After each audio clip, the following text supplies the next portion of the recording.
Guruluşukçular geçen ýyldan galan aýlyk haklaryny alyp bilmeýän wagty TDH ýurdun guruluşyk pudogyny taryplaýar. Ministrler kabinetiniň soňky giňeldilen mejlisinde eden çykyşyna Türkmenistanyň prezidenti Gurbanuly Berdimuhammedow 2020-nji ýylyň 1-nji ýarymynda ýurt boýunça bahasy 37 milliard dollardan gowrak 2,5 ming goly ýyry deshanyň guruluşynyň alınıp barlaýandygyny aýtdy.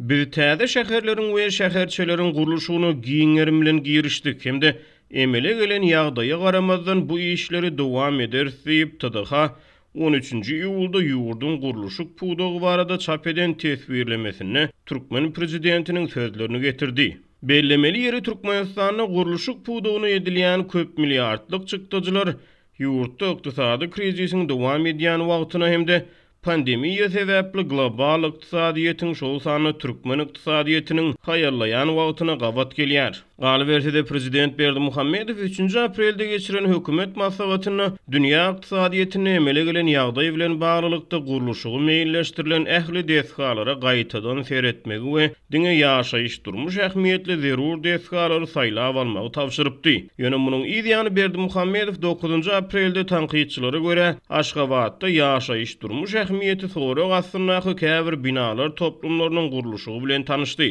Olaryň hataryny Aşgabatyň günorta günjeginde gurulýan halk maslahatynyň diwanynyň binalar toplumy, Türkmenistanyň maslahatlar merkezi Arkadag mehmanhanasy we hökümet mümmeriniň binasy bar. Sinçiler Aşgabatda milliardlarça dollar sarf edilýän guruluşyklaryň bir näçesiniň mehmanhanalardan we maslahat merkezlerinden ibaretdigini aýdýarlar. Döwlet medeniýeti 13-nji ýylda çap eden tesbirlemesini ýurt boýunça alınıp barlaýan guruluşyklaryň diňe bir paýtagyt Aşgabatda däl eýsem ýurdun iň çet künjeklerine de alınıp barlaýandygyny öňe sürýär. Azatlyk radiosynyň habarçylary ýerlerde alınıp barlaýan bir näçe guruluşyk desgarlarynyň ýyllaryň dowamyna tamamlanmaýandygyny hem de guruluşyk işlerine gatnaşýan işçileriň aýlyk haklaryny wagtyny alyp bilmeýänliklerini habar berýärler. 6-njy ýylda habarçymyz Serdar şäherine gurulýan şeker zawodyny guruluşykçylaryň geçen ýyldan galan zähmet haklaryny alyp bilmeýänliklerini, geçen noýabrda habarçylarymyz Darganaty etrawyna gurulýan täze şäheriň guruluşyna gatnaşýan işçileriň ençeme aý bäri aýlyk haklaryny alyp bilmeýänliklerini habar berdi. Türkmenistanyň guruluşyk pudogyny vice-premier Şahmuhammed Durdulyýew hemde prezident Berdimuhammedowyň ogly Serdar Berdimuhammedow gödäwçilik edýär. Serdar Berdimuhammedow Türkmenistanyň Senagat we guruluşyk önümçiligi ministridir.